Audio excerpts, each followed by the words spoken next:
Uh, so now we'll be having Dr. Maryam Farid, a pediatric resident at San Monia Medical Complex, graduated from RCSI 2016, author of First Aid to Med School blog, published her first book, Farid al-Khalq, on January 2014, with special interest in pediatrics and neuroscience, published many researches in the medical field, insisting to make a change that will lead to an improvement of the overall health state of the community. She wrote a booklet aiming to help medical students learn more about reading ECGs. It's nice to have you, Dr. Maryam Farid. Hello, everyone. I hope my voice is clear. So I'll be talking to you today about the road to pediatrics. So let me just start the presentation. Okay. Yes, doctor. Yeah, so I'll be talking about the road to pediatrics as a specialty and what it entails for someone who's thinking about the specialty. So I'm an RCSI graduate, 2016. I'm currently a senior pediatric resident at San Monia in my 4th year of the Saudi board program. So what is pediatrics as a specialty? So basically, it's just like any other specialty. It involves diagnosis, and then you go into treatment and follow up on the long term for your patients. Pediatrics is a medical specialty, like you know, but it's for babies. So in Bahrain, pediatrics goes up to the age of 14. However, it depends on where you will do your training. Pediatrics can be up to 16, up to 18, and in some countries even up to 21. So it depends on where you do your training. But in general, it basically involves dealing with the smaller generations and in medical terms as opposed to surgery. So this is just in general what pediatric is. Why I chose pediatrics? So for me, there were multiple factors that made me go into pediatrics. I think this is very important thing to share with all the medical students out there, because I did not know from the beginning that I wanted to go into pediatrics. So if you're a medical student, whether you're in your first year or even in your final year, it's okay if you still do not know what specialty you want to go into. This is very normal. Some people know it from the beginning. They have a passion about something. They do not change their minds. They go for it. Other people, they have to actually go through the process. They have to try a number of specialties before they actually decide on what specialty they want to do for the long term. And I think that's very okay, because remember that the specialty that you choose is something that you do. It's important that you take a decision that you're confident about. So first of all, I enjoyed it very much, but I like neuroscience in general. So I had different options in mind. Sorry for that, I think. No worries. Okay. Yes. Okay, so first of all, it was the medical school experience, but then I went into internship. And during internship, I was still in between. Do I want to go for the surgery or do I want to go for medicine, for a medical field? And it was only during my internship that I realized I am, when it comes to actually, because an internship is where you start practicing for the first time.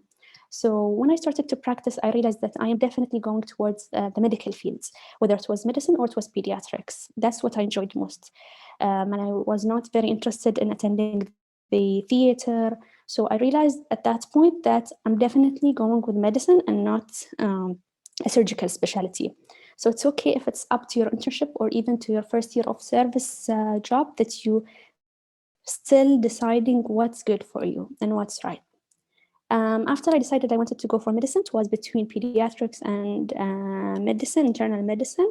And I knew that during my rotations, I did not really enjoy dealing with adult patients, but I really like dealing with pediatric patients. And I will come to talk about why exactly I like dealing with pediatric patients. Okay. So what does this specialty involves? This is what I wanted to tell you about. So in medicine, internal medicine, you deal with the adult patient, and you deal with that patient usually. He's the patient who's sick, and he's the patient you talk to. He's the patient who's your source of information. However, when it comes to pediatrics, you do not deal with the patient alone. You actually deal with the whole family. That can involve because we are in Bahrain, we have a very good family relations. So you actually deal not just with the parents, but actually the extended family. So when you're seeing a patient, you're probably going to be talking to their parents. You might be talking to their grandparents. You might be talking to their aunts, their uncles. You deal with a big family when you're dealing with your patient. However, what I liked about pediatrics is that your patient does not know that they're sick. And this is something that I really enjoyed. When you are dealing with someone who do not have the pre-idea that I'm sick, this disease is serious, this might end my life, they do not have that psychological worry that adds to the burden of the disease itself that you're treating. While in adults, even if they're admitted with a simple or a minor issue, they have this feeling that I'm sick, I'm in the hospital, I have this could happen, this is a complication. So that was something that I really enjoyed in pediatrics, is that your patient might be crying for 5 minutes at the time that you're pricking them, at the time that you're doing a procedure, and the next minute you see them, they'll be happy, they'll be laughing. So they forget why they're here. They're not aware 24/7 that I'm sick and I have a disease and I'm being treated for it. This is something that I really liked. And I realized that you can do a lot to the patient just by dealing with their social environment, dealing with their families. Talking to the families can actually really adds up to your management and not just giving them medication. These are all aspects that I enjoyed in the field. However, for some, these things might be considered actually a negative point because they do not like to deal with extended families. They do not like to deal with the parents. So for those people who realize this during their clinical experience, might go for medical or for adult specialties. There are a lot of social dilemmas, and you have to deal with a lot of ethical issues in pediatrics because who's taking care of the patient, who gives you consent for what? So this is also an important part to keep in mind in the specialty. What I liked about pediatrics, as I said initially, as a medical student, I thought I liked surgery. But what I realized is that I do not like prolonged surgeries, but I enjoy procedures a lot. And this is something that we do in pediatrics a lot. So as a physician, depends on where you are. But in Salmania, we do everything from inserting the IV line, doing the collection, the intubation, everything, your punctures, putting. So I really enjoyed procedures, and I realized that something that pediatrics provided me with. Now that you know about the specialty in as a whole, I'll be talking about the resident's life, which is kind of similar to what my other colleagues have mentioned. A residency program is a training program for a specific time of years, depending on the specialty, that prepares you. It takes you from being an intern or a general physician to a specialized physician. So technically, it's the same training process, but what kind of things you're trained for is what differs.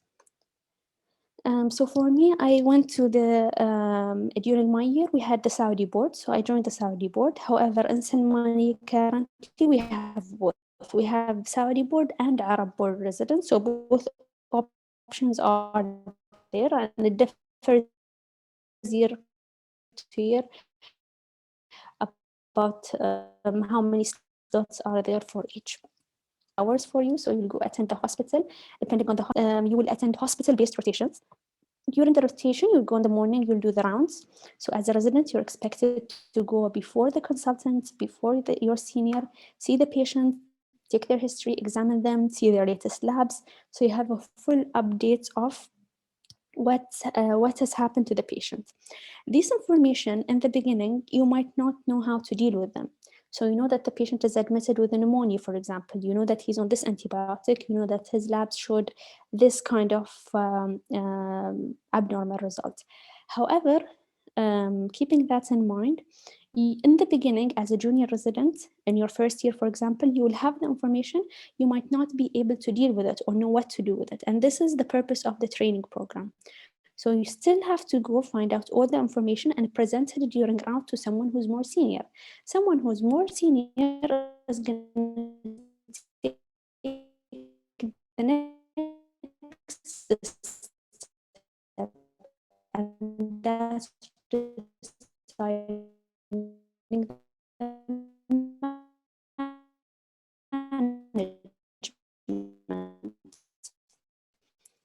and as they decide the management, this is going to be discussed with the consultant, or the consultant will come to see the patient, and then you'll go ahead and apply that plan and put it into reality.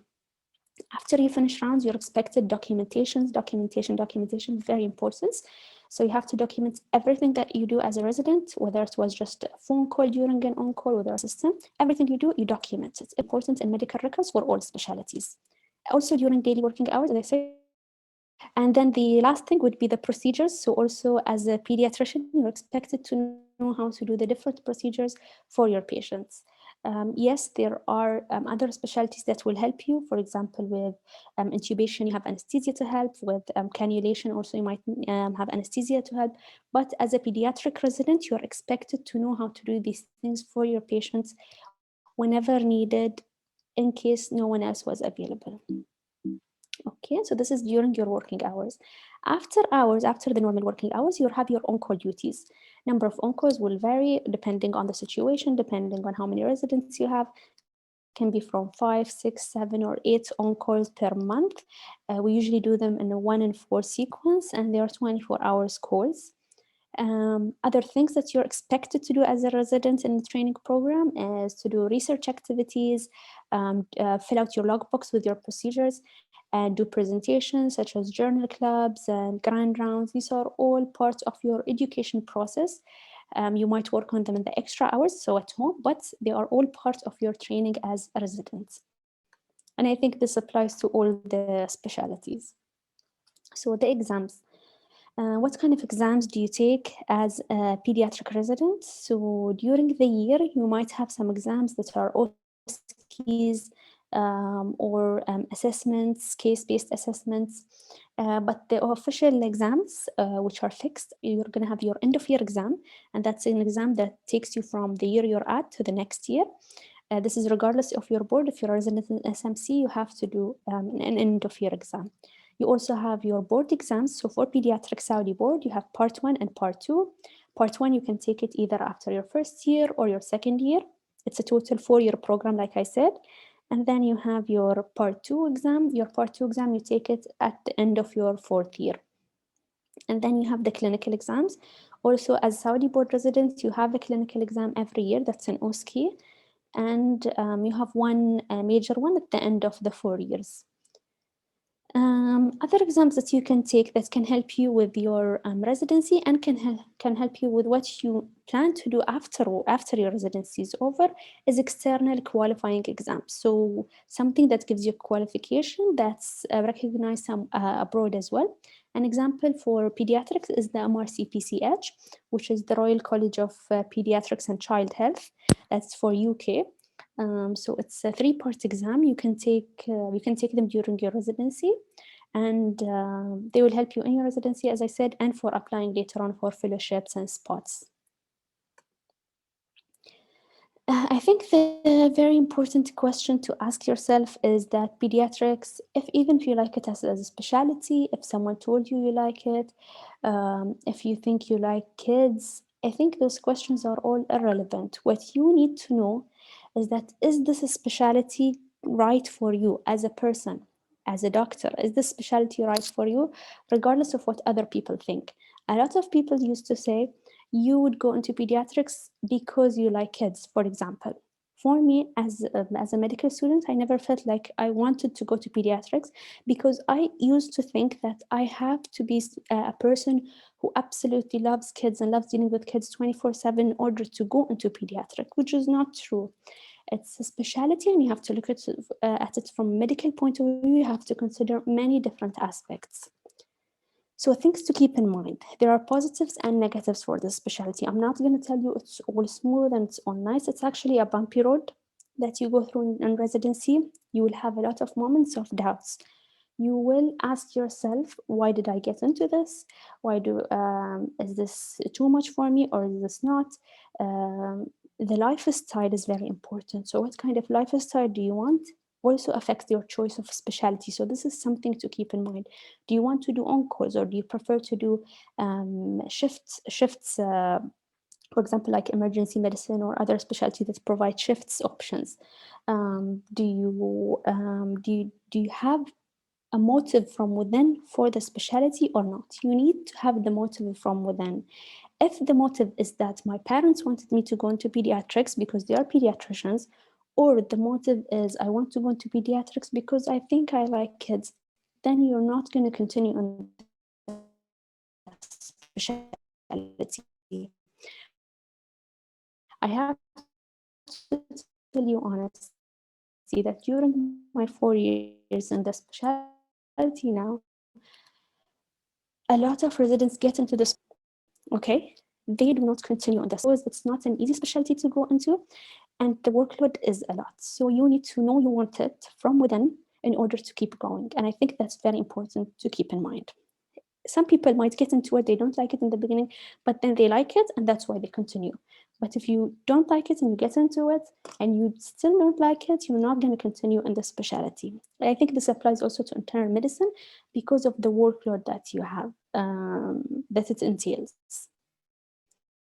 So I think that's very important question to ask yourself, and no one can answer this except you. I think that's all. If you have any questions, I'm happy to ask you. You can write them or you can go ahead and ask them. Thank you so much, Dr. Maryam. It was an awesome presentation, to be honest. You mentioned a lot of important aspects to know about pediatrics.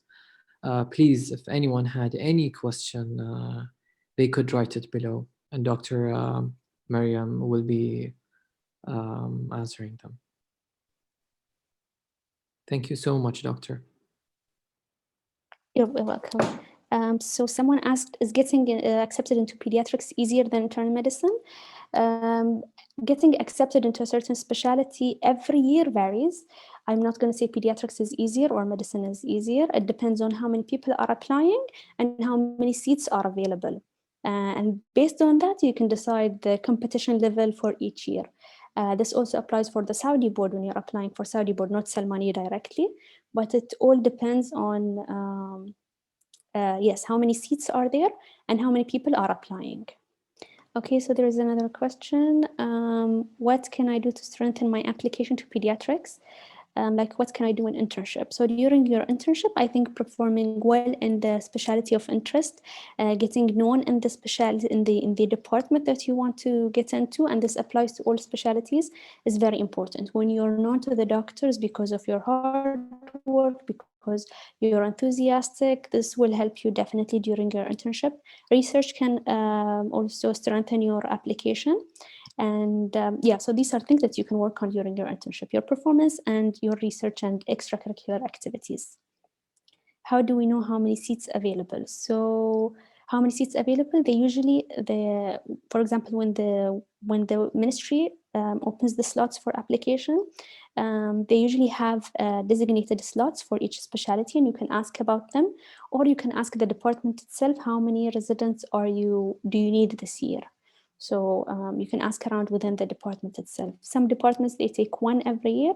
A department like pediatrics, usually we take up to 10 residents every year.